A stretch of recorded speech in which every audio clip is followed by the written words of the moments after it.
What's up, everyone? Dustorm here, sitting down with Aaron Greenberg from Xbox, here to talk a little bit about some of the new features and hardware that you announced this week at E3. Lots of exciting stuff. It is. It's great to sit down with you, Dustin. It's the first time. A big fan of what you guys have been doing over the years, and excited to finally be on the show.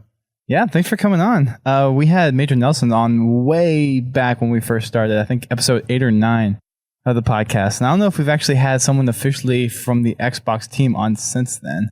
So was that like, because you guys were around in Halo 3 days? Halo 2 days. Halo 2 days. Okay, back good. in 2005. Good. Okay, got it. Okay. So that was kind of the advent of podcasting too. Yeah, totally. That's impressive. No, it's incredible what you guys have done over the years. And yeah, it's an honor to sit down with you guys and talk about what's new. Yeah, so lots of cool stuff. We got some new hardware to talk about. We got some new service backend stuff to talk about as well, with some more stuff I'm sure coming down the road here pretty soon after E3. Yes. After all the little hype gets kind of died down a little bit.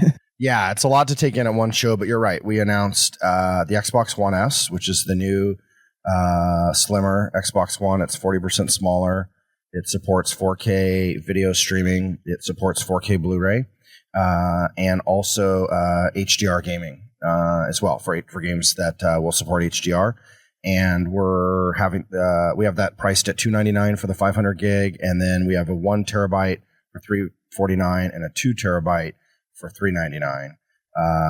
The 2 terabyte being an increased storage that we've added to the lineup. So one of the things that I personally would like to see is we're going to get a black version of the Slim at any point down the road. Well, we started black. We're kind of going from dark to light. We wanted to have some contrast. So right now we're making the Xbox One S in white.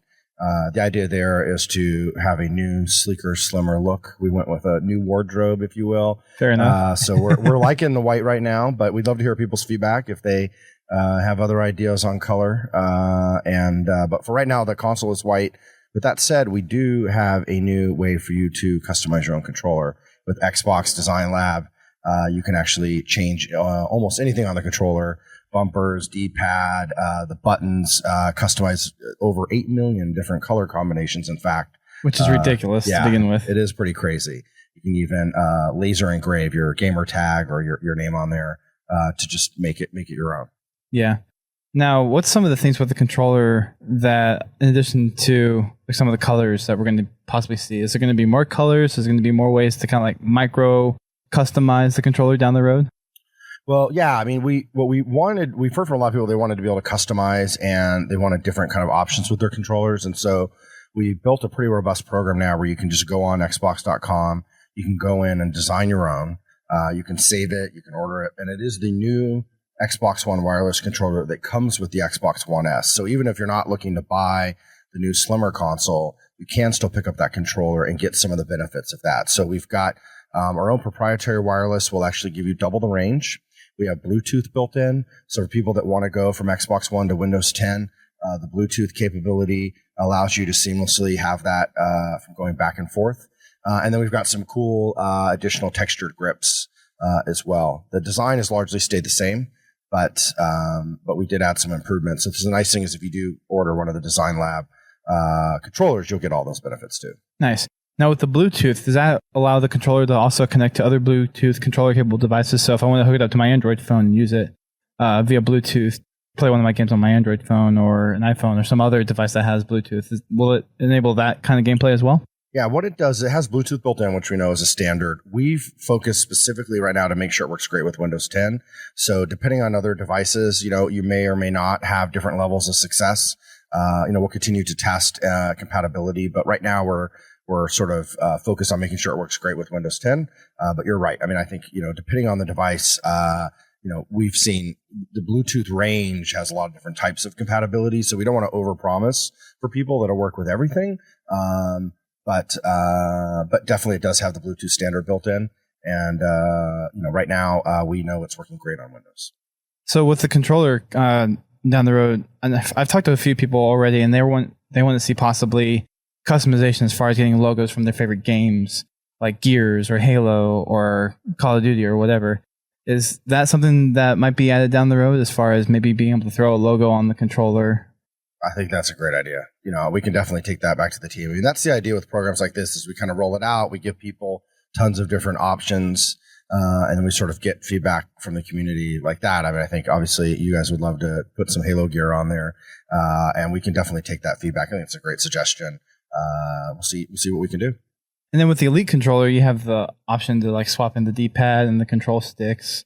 Is that another customizability thing we might see down the road with the controller? Well, the Elite you're right. We unveiled Elite at E3 last year, and that gives you, you can switch out the thumbsticks, the D-pad, depending on what types of games you're playing.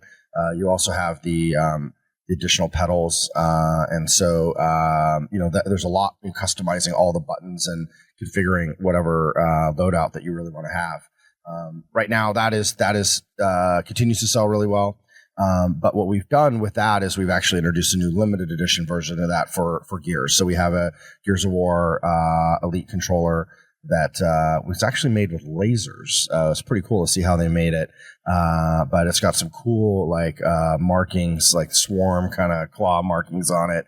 And it's got, you have to kind of see it up close, but that'll be coming later this year for Gears fans. Let's switch to the service side a little bit. We announced during the press conference the Xbox Play Anywhere, which is, I think, a lot of people have been asking for a while, especially with how close Xbox One and Windows 10 work together. Basically, it's the same kernel running underneath. It's just a different UI. So what kind of compatibility with games going down the road? We know Gears is going to be cross-play between PC and Xbox. Is going to be something where there's going to be a lot more push towards cross-play, or is there still going to be a lot of independent development with this program? Yeah, so the idea was, we're all gamers. We play all these games too. And what we really thought was kind of getting back to that vision that Phil Spencer outlined, which was, if we put the gamer at the center of everything we do, we make our decisions and strategies around that. We start to think about, well, gamers don't just play games in the living room on the console. They also want to play on the PC. And so with Xbox Play Anywhere, all of the new games that we showed from a first-party standpoint, excuse me, you'll be able to buy them once and play them across Xbox One and Windows 10. In addition to that, a lot of the titles will be supporting cross-play. But the key functionality there is the buy once, play anywhere, and then the ability to have shared saves. So if you start in your living room in a game, you save, you pick up where you left off on your laptop or your PC at work or school. You have that compatibility, which is really nice. And the controllers work, the games work, and so that's the idea, is to be able to have your accessories and everything work in a broader ecosystem across both Xbox and Windows 10.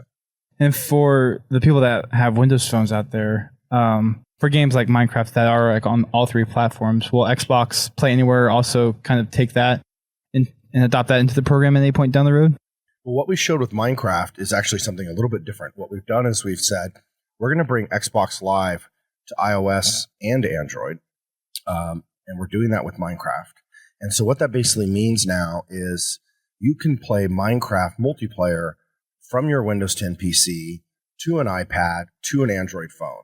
And so this is sort of giving you, I think, a sense of if we won't go gamer centric, Minecraft players, for example, play Minecraft on many, many different types of devices and shouldn't just only be able to play other gamers on the PC or other gamers that are on the Pocket Edition on your phone. And so really opening that up so that they can play across device.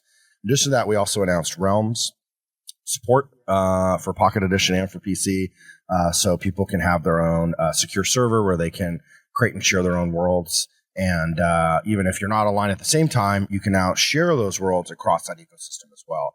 So you're starting to see, I think, some of the benefits and some of their things kind of coming to life that started in that vision that I think you've heard Phil talk about over the last couple of years. So what about something like Spartan Strike or Spartan Assault, where you buy it on Windows Phone and then you buy it on Xbox, and then the Xbox and Windows 10 have always been kind of crossed there, but we haven't seen the Windows Phone really get integrated. So is that something that might get included in the Xbox Play Anywhere?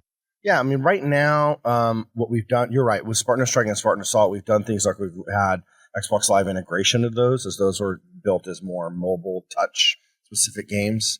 But really, the focus for right now is about AAA games. And so being able to take the AAA games today that you play on the console, we know those games also can run on Windows 10 PCs. So that's where we're kind of focusing the effort.